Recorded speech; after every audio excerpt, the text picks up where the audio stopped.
जैविक खेती, जिसे अंग्रेजी में ऑर्गेनिक फार्मिंग कहा जाता है, कृषि की एक ऐसी पद्धति है जो रासायनिक उर्वरकों, कीटनाशकों, खरपतवारनाशकों और आनुवंशिक रूप से संशोधित जीवों यानी जीएमओस के उपयोग से बचती है। ये मिट्टी की उर्वरता को बनाए रखने और पारिस्थितिक संतुलन को बढ़ावा देने के लिए फसल चक्र, हरी खाद, जैविक अपशिष्ट और जैविक कीट नियंत्रण जैसी तकनीकों पर निर्भर करती है।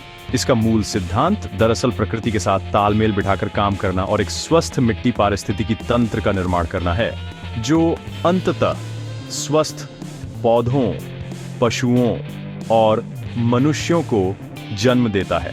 आज जब दुनिया बढ़ती जनसंख्या, जलवायु परिवर्तन और भोजन की गुणवत्ता को लेकर चिंतित है, जैविक खेती एक टिकाऊ और सुरक्षित समाधान के रूप में उभर रही है।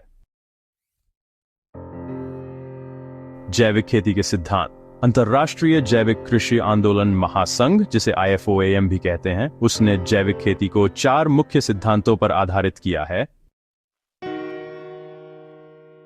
स्वास्थ्य का सिद्धांत या प्रिंसिपल ऑफ हेल्थ। यह सिद्धांत मानता है कि मिट्टी, पौधे, पशु और मनुष्य का स्वास्थ्य एक दूसरे से जुड़ा हुआ है। जैविक खेती का लक्ष्य एक ऐसी कृषि प्रणाली बनाना है जो सभी जीवों और पारिस्थितिकी तंत्र के स्वास्थ्य को बनाए रखे और बेहतर बनाए। ये सूक्ष्म जीव और केंचुओं जैसे जीवों को बढ़ावा देती है, जो मिट्टी को जीवित और उपजाऊ बनाते हैं। जब मिट्टी स्वस्थ होती है तो वह स्वस्थ पौधों को पोषण देती है, जो स्वस्थ पशुओं और अंततः स्वस्थ मनुष्यों को भोजन प्रदान करते हैं।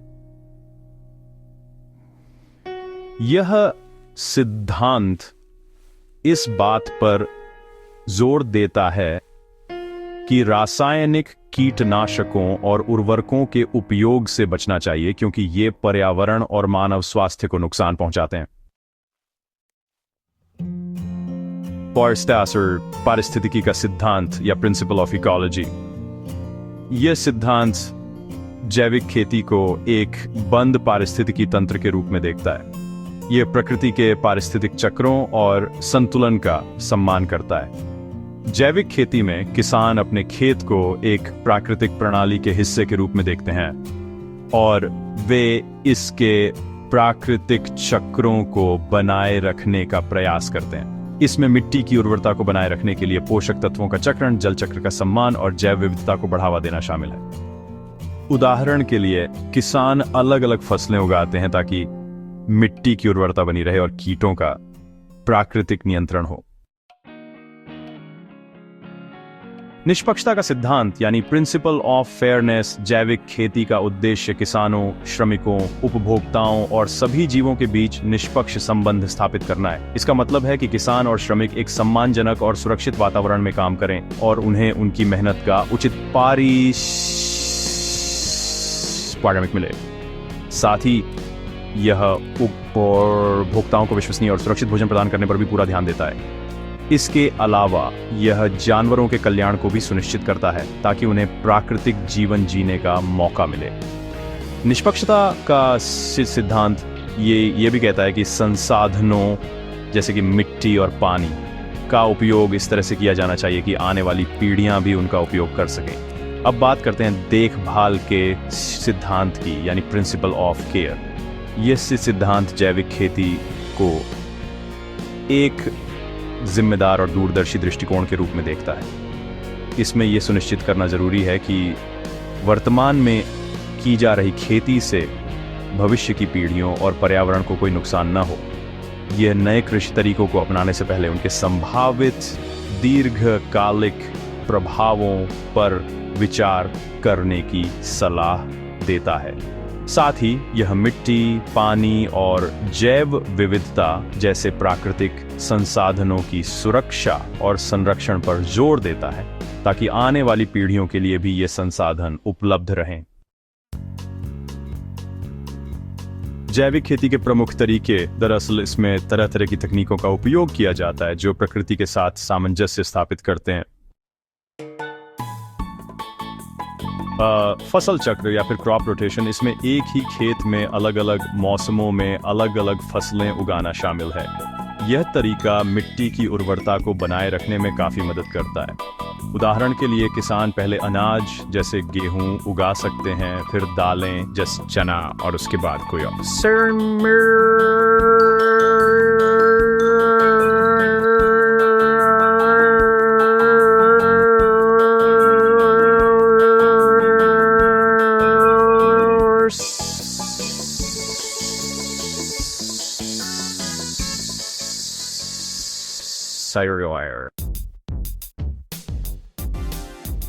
जैविक खेती में रासायनिक उर्वरकों की जगह पर प्राकृतिक खाद का उपयोग किया जाता है। इसमें केंचुआ खाद, जिसे वर्मी कंपोस्ट भी कहते हैं, शामिल है। ये खाद केंचुओं द्वारा जैविक कचरे जैसे गोबर, पत्तियां और फसल अवशेष को विघटित करके बनाई जाती है।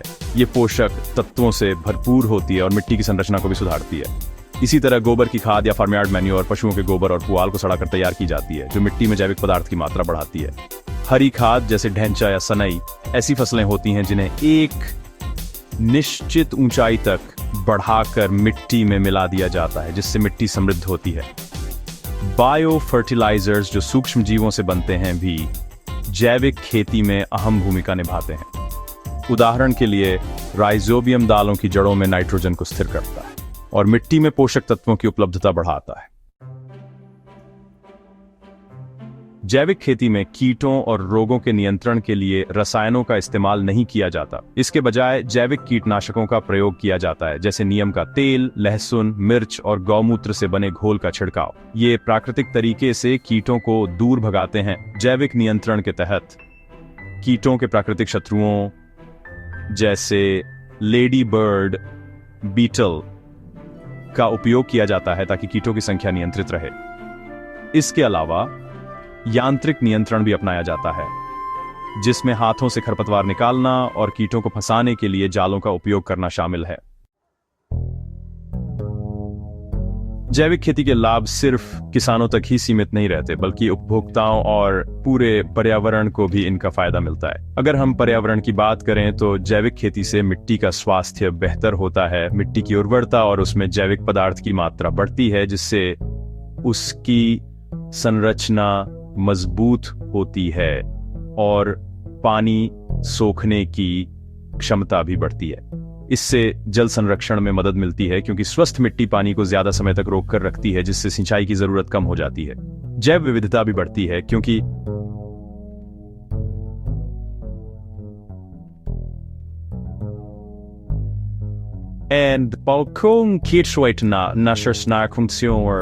डिकोरेशनों का इस्तेमाल न करने से मिट्टी और आसपास के इलाकों में केंचुए, सूक्ष्म जीव, पक्षी और अन्य लाभकारी जीवों की संख्या बढ़ती है। और हाँ, कम प्रदूषण भी एक बड़ा फायदा है, क्योंकि रासायनिक उर्वरकों के बहाव से जल निकायों में होने वाला प्रदूषण काफी कम हो जाता है।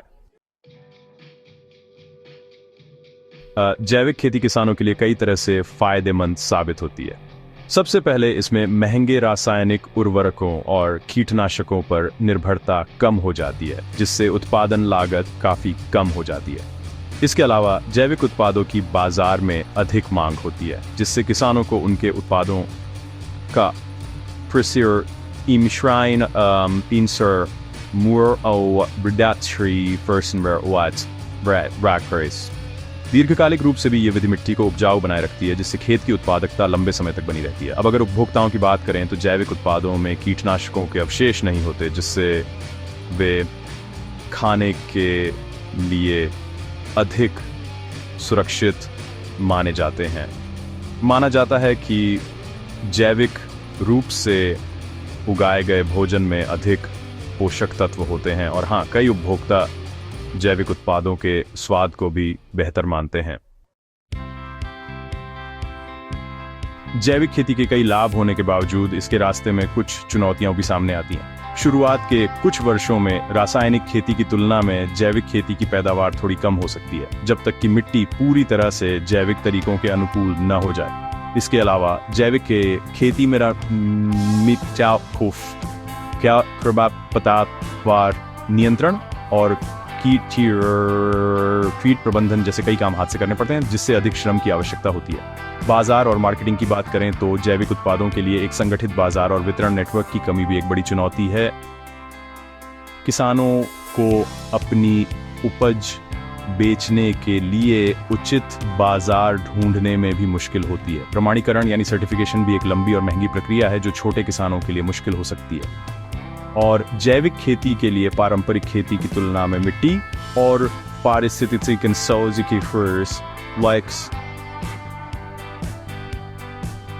तंत्र के बारे में अधिक गहरी समझ की आवश्यकता होती है।